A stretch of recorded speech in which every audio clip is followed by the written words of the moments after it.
Now let's speak to Kendrick Lamar and Jean Michel Basquiat.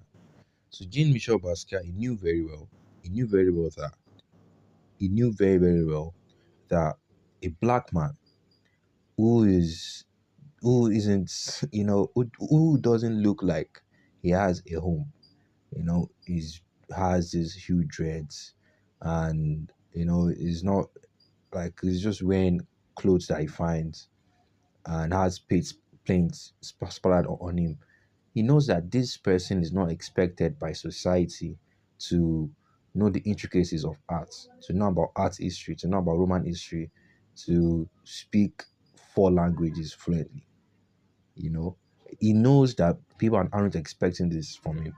And then he leans into that image so that he gets to shock the audience, the white audience, the people that are going to give him the acceptance that he needs to become part of this Picasso, Site Wombly, the Kunin lineage. So he knows, and then he plays into that image, this Rasta image. Whereas this is the child of a middle class man who perhaps would have never worried about eating anything in his life if he had just stayed with his father. So he played into that image, and that created a shock in the audience because they were like, how does this person know all these things? Whereas that was his life. He went to museums as a child. He was actually familiar with all these things as a child. He just in his heart felt more attuned to the Rasta way of living, so to speak. And then that was it, you know. And he leaned into that, and he couldn't escape.